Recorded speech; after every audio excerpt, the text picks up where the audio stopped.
Today, let's talk chatbots. Are chatbots still relevant in B2B marketing? And should they be used in your demand gen strategy?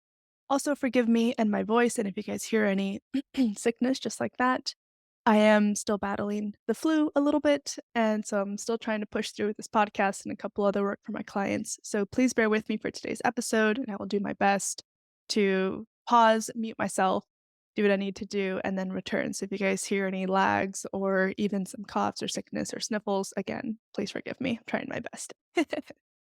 So chatbots. Chatbots were created essentially, in my opinion, to like mirror the natural human conversations just via AI, artificial intelligence, and leveraging that as a new experience and like an entertaining way for a user on a website to engage with a brand. It could be solved for finding and sourcing pieces of content. It could be solved for getting in contact with somebody to learn more. It could be solved for signing up for a webinar or an event. It could be solved for a customer looking for customer support or having a specific question on billing or licenses. I think those were created on the right track, right? I think there was good intention behind creating a chatbot, and I think there are still some B2B companies that are leveraging it correctly and appropriately and using it to the success of their demand gen campaigns.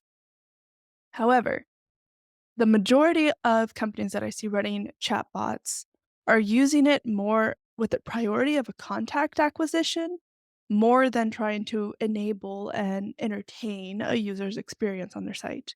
So, what do I mean by that? A great example, I was on a website, scrolling. It was like my first or second time visiting. I just wanted to learn more. And this chatbot, avatar popped up and it said, thanks for checking out our site. Let me know if you need anything. And that was it, just a simple message. It's just little itty bitty on the corner. And so I clicked on it, because I'm always curious as a marketer, as a demand gen consultant, like what these experiences look like. And low key, I judge certain companies and brands based on the experiences that they provide. And it also helps me learn more about if they're deploying lead gen, demand gen, ABM, right? A little bit more behind like their strategy. And again, I just nerd out on just my own little curiosity and my nerdiness behind that. So I clicked on it, right? And it expanded. And the very first thing that it said was like, excited to chat with you. Please provide your email address in case we get disconnected.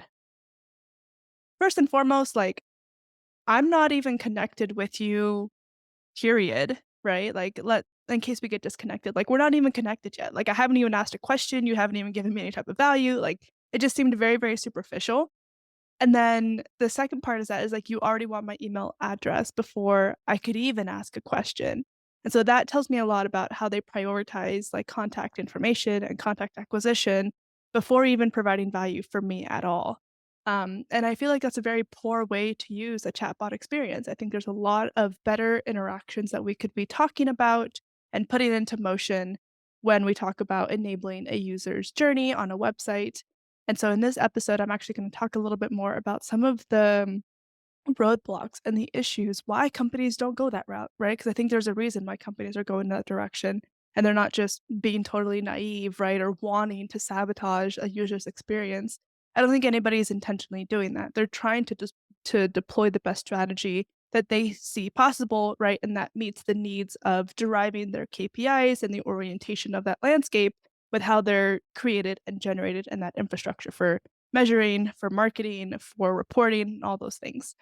So I don't wanna, hash too much on companies that are doing that, right? I recognize that there are still gaps that we need to be solving when we're having these conversations and talking about these conversations. So to that point, one of the problems when it comes to deploying the chatbot with asking for the contact acquisition first is you're limiting the engagement that that user could give you. You still know nothing about them. You still have absolutely no idea what they're interested in, why they came to the website to begin with, if they're even a qualified buyer or prospect or maybe even potentially a customer. All you care about is upfront is that contact information. And I think the way that we can support that journey a little bit better is by offering some questions upfront, like what are you looking to solve today? How can I help? What brings you to the site? And having them tell you a little bit more about why they're there, who they are, what they're looking for, and then sourcing the information to give them what they need as best as we can. Chatbots are great to kind of immediately support those type of conversations of saying, "Hey, I'm looking to learn more about X." A chatbot could source that information and immediately provide it to that user to where that user could have their question answered right then and there. The problem with chatbots is they are limited by what they're programmed specifically to do or what they're enabled to do by leveraging artificial intelligence, right? So if somebody comes to the site and they're like, I'm wanting to learn more about this topic, and the chatbot pulls two or three different options, and they're like, does this help answer your question? Person goes, no. And then the chatbot could ask, okay, what are you looking to help answer? Again, we're kind of going in a loop. We're going in a dead end. And so one of the things, if you're leveraging a chatbot strategy, is to recognize when conversations have this mindless loop or when they're, spiraling towards a dead end and recognizing that it might be a good time to route in a human, to route in somebody. Again, if we know enough up front, if we can justify somebody's time with enabling this user's experience on the site, and this goes down another rabbit hole, right, of, like, justifying somebody's time to support a user. My justification is if they're on their site and giving the time of day, I feel like we should at least also give the time of day back. I don't think we have to say, "They're not our ICP, so we can't speak to them at all ever." I think that's a very poor approach to marketing in general, but I'll cover this a little bit more in the next coming minutes. But finding a way to identify what those like endless loops are and bringing in the help to support that, of course, if it makes sense, if you have those type of resources, that could be a great way to better support a chatbot journey, especially in the eyes of the customer experience. Now, one of the I guess a few of the biggest pushbacks that I get for routing in a human are 2 things. One, routing in general for B2B companies can be very, very complex. And for startups specifically, probably changes every couple of months, every couple of quarters as you onboard new people, as new people leave the company, as you grow, as you expand. All these different things change routing. And changing the routing roles specifically for the chatbot, in addition to everywhere else that you have to update it, can be really time consuming and frankly just a pain. But I don't think that that should be the reason why we use it as an excuse not to support the users that are on your site. If it's important to have that type of a user experience, you need to be able to enable those type of routing conversations. So if you're able to put that routing on paper and to justify it and to support it, make a checkbox on all the different places that routing needs to be updated if it goes through that change. And that way it's not forgotten and you're not accidentally sending to somebody else's calendar or you're accidentally involving the wrong person if they're offline or, however that process would go. The next thing to that is having somebody's time dedicated to supporting those conversations. So depending on the sales setup, you could have just a sales team based on entirely of account executives, or you could have some SDRs or BDRs in support of that pre-sales motion.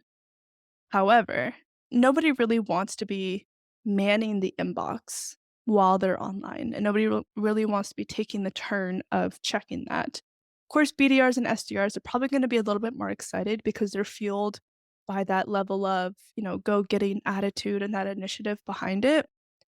But I think being able to actually have a justification on why having that level of inbox monitoring is important, and again, this goes back to the conversation of supporting that user's experience and that journey on your website, and being able to just monitor the conversations. Now, you don't need to be jumping in on every single one of them. You don't need to be answering everybody's questions all the time. You don't need to be, just turning this into a full-time job. Is making sure that you're identifying those that are spiraling into an end loop and just be like, "Hey, how can I help?"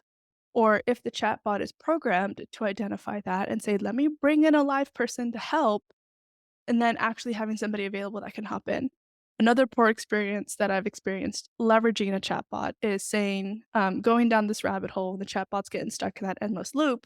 They were able to identify that just on the back end via AI, and they were like, "Let me pull somebody in to help." So they looped somebody in, and it was like that artificial welcome message, like, "Hey, I'm such and such joining the conversation." And I typed back in, what I was actually looking to solve that I wasn't able to get done with the chatbot. Never responded. I was sitting on the website for, like, ever, never responded. And I'm like, "Hello? Like, are you still there? Are you actually a person? Like, hello?" And that person just was never there online. And so if we're going to be going down that direction, right, of supporting the routing and pulling in a live version, actually making sure that you're backing that up and you have that person who can actually dive in and have those conversations and support that. This all is it's an endless loop. It's a constant like A to B to C to D. Like these connections and these connection points, they have to be solved from the very beginning all the way through of that journey so that that customer's experience, if you're in leveraging chatbots, can be seamless all the way through. That's the goal of a chatbot. It's not to provide more friction. It's not to make somebody frustrated and to leave and go to another website. Like people underestimate how much an experience on a chatbot can put an overall taste in somebody's mouth. And I'll give you an example. This is another one of my personal examples. A lot of my clients pay me using the provider bill.com.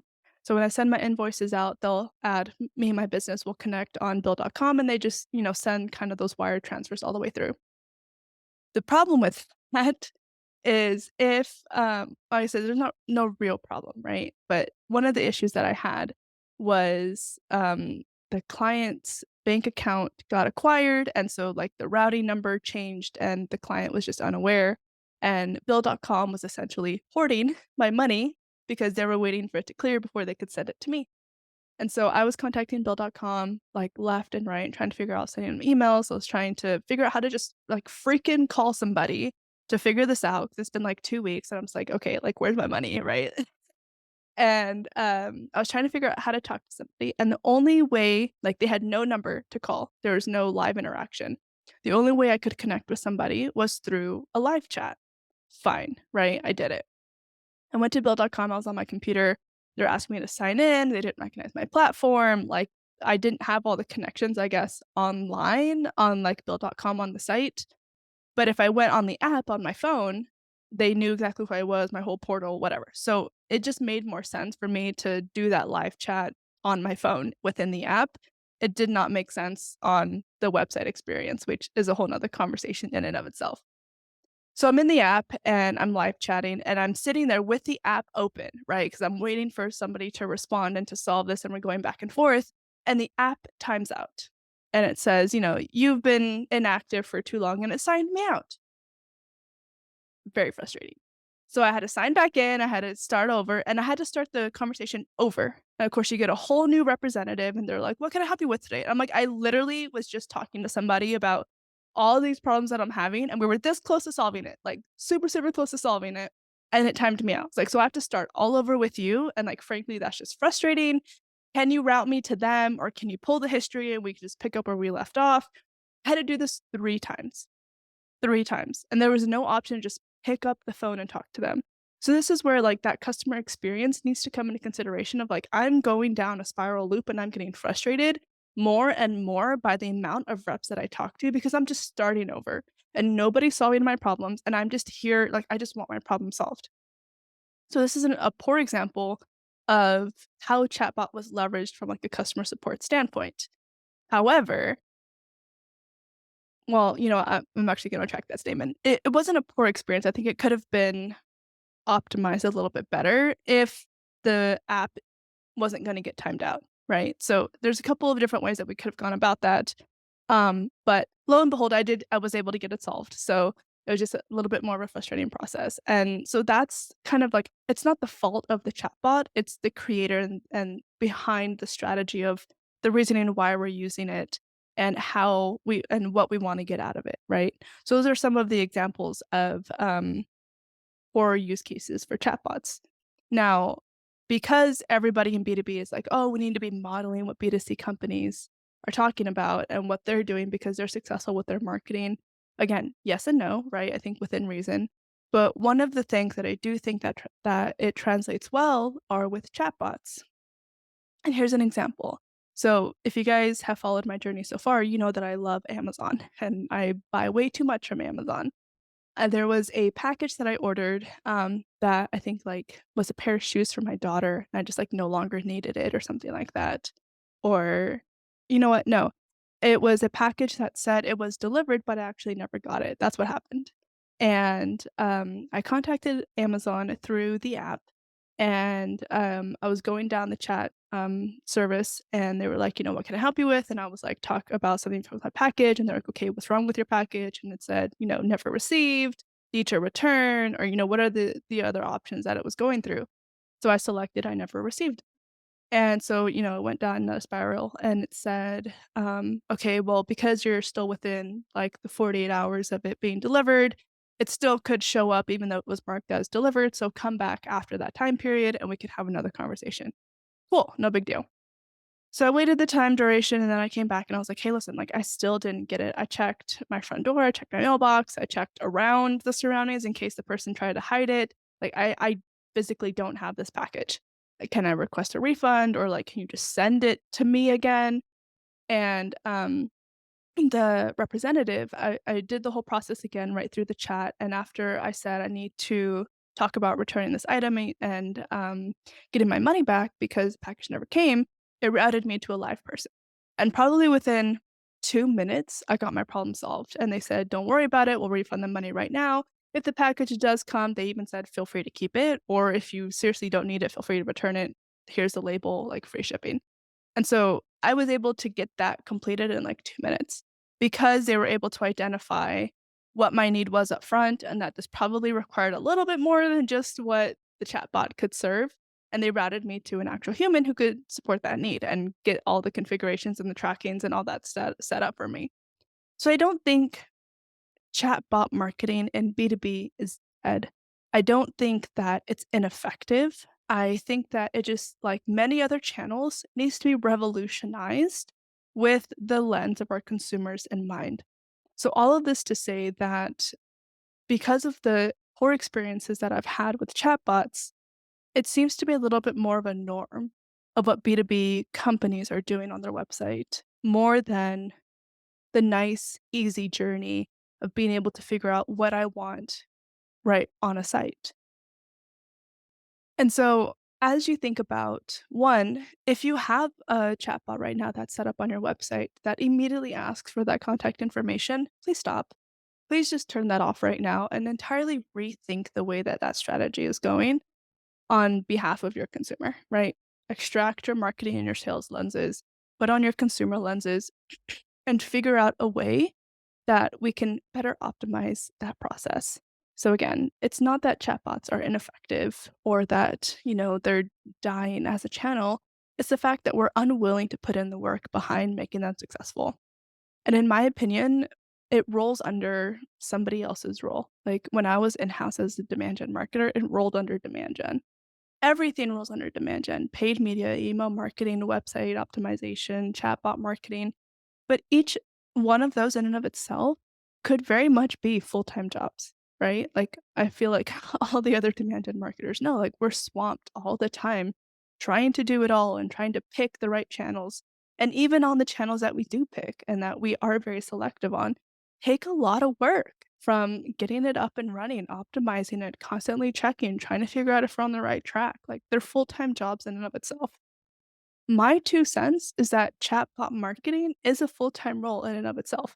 To fully do it right and to have the support and the staff on hand, if it needs to be live routed, if it needs to involve a human, you have a person right there as a full-time resource that could answer those questions and provide that, and they're trained to do that, right? That would take the sense away from having like a BDR team constantly manage an open inbox. It would also have the opportunity to have somebody constantly monitoring the flows, the workflows of that chatbot and seeing, is it spiraling down? Do we need to optimize it? When routing does change, how can we have a champion that can make sure that it's completed quickly? That chatbot individual can work with either the chatbot vendor or the operations team to get that routing configured in a timely manner. So I don't think that B2B companies intentionally sabotage their chatbot efforts. I think that they're trying to do too many things that are just hop on the trends, but they don't actually think through how this fits in like the larger overall picture. And I've talked about this on a couple other episodes that I've done of like, what's that larger go to market motion? and marketers need to stop chasing shiny objects. Part of those things are chatbots. Chatbots blew up, I think in like 2011 or 12. They were huge, right? Everybody was getting chatbots. Drift was a leading company in the chatbot marketing. They were branding it as conversation marketing. And while all that's good and grand, that doesn't justify the reasoning to add it to a tech stack. You have to have the time and the resources and the strategy dedicated to making it successful, just like everything else that you're doing. And so, again, really thinking through what that larger go to market motion is and how it takes chatbot marketing into consideration with that approach. So, again, I don't think chatbots are dead. I don't think they're an ineffective channel. I think that they just need to be revolutionized with the way that B2B marketers and B2B marketing teams are used to going to market. And again, this is that revolution between switching from that lead gen motion to demand gen motion, specifically about only wanting to acquire a contact information from a chatbot, finding ways to reduce the friction. A great example here is if you have a chatbot listed on your get a demo landing page or form page, and the chatbot comes up and it says, "Hey, you wanna skip the form and book time directly with somebody." Like, heck yeah, I do, right? Like, absolutely, I don't wanna fill out this 9 step forms. That doesn't mean that the form is ineffective at capturing, right? It just means that if there's a quicker way and I'm ready to buy right here and right now, give it to me, right? If that option was never available and I landed on that form, I would fill it out, right? I don't think it prohibits the conversion aspect of that. But if you're gonna promise a better and easier way to do something, please back it up. The problem that I see with B2B chatbots on these type of pages is it's like, "Hey, you wanna skip the form and talk to somebody right now?" I'm like, "Yes, absolutely I do. Cool." And then proceeds to ask the 7 to 9 fields that's directly on the form. Like, that doesn't really save me any more time. Like, I was gonna do the form anyways. So that's just another example on the ways that we can just modernize how we think about using and leveraging chatbots. So, hope that helps.